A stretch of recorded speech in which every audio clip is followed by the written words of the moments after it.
সকালবেলা ঘুম থেকে ওঠার পর থেকে যে সমস্ত ভিডিওগুলো চোখের সামনে পড়তেছে, এফবিতে তো ঠিকমতো ঢোকা যাচ্ছে না। তার মধ্যে অন্যান্য প্ল্যাটফর্মগুলোর মধ্যে যে সমস্ত ভিডিওগুলো খুব চোখের মধ্যে পড়তেছে, ছাত্রদের প্রতি যে নির্যাতন নিপীড়নের, এগুলোর বেশিরভাগ হচ্ছে যে কয়েকটা দিন নেট বন্ধ ছিল সারা দেশে,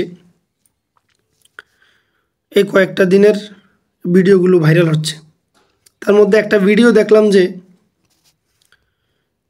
হেলিকপ্টার দিয়ে উপর থেকে বোম্বিং করতেছে। এখন কথা হচ্ছে, কোন গণতান্ত্রিক দেশে কোন আইনে এটা লেখা আছে? কোন গণতান্ত্রিক দেশে কোন আইনে এটা লেখা আছে? কোন সংবিধানে এই জিনিস লেখা আছে যে আন্দোলন করলে উপর থেকে হেলিকপ্টার দিয়ে বোম্বিং করা হবে? এটা কোন আইনে লেখা আছে? এই দেশটা কারণ নিজের ব্যক্তিগত না।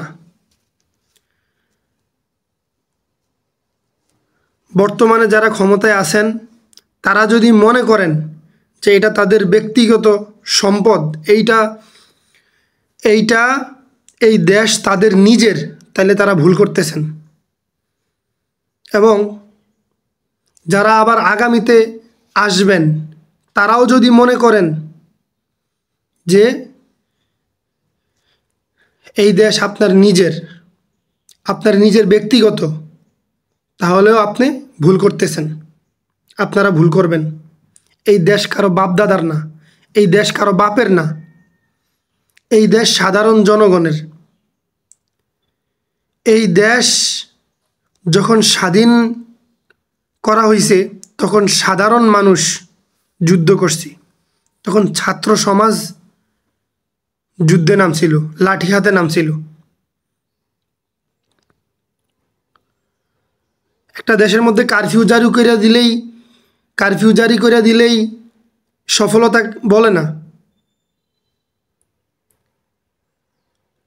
আপনি যখন মনে করবেন যে আপনার কারফিউ দেওয়া উচিত, তখন আপনার এটাও ভাবা উচিত যে জনগণ আপনার প্রতি শ্রদ্ধাশীল না, জনগণ চাচ্ছে না আপনি ক্ষমতায় থাকেন। অথবা যখন আপনি মনে করবেন যে এখন কারফিউ দেওয়া উচিত, তখন আপনাকে এটা মনে করা উচিত যে আমার কোনো না কোনো ভুল হচ্ছে, যার কারণে জনগণ মাঠে নামছে, ছাত্র সমাজ মাঠে নামছে। কারফিউ দেওয়ার সাথে সাথে 144 ধারা জারি করার সাথে সাথে এই জিনিসগুলো মাথায় রাখা উচিত। আবার আরেকজন দেখছি রেমিটেন্স ভিক্ষা করতেছে, লজ্জা করে না? বিদেশিরা রেমিটেন্স পাঠাবে আর সেই রেমিটেন্স নিয়ে আপনারা আনন্দ ফুর্তি করবেন আর তাদের বাচ্চা কাচ্চাকে গুলি করবেন।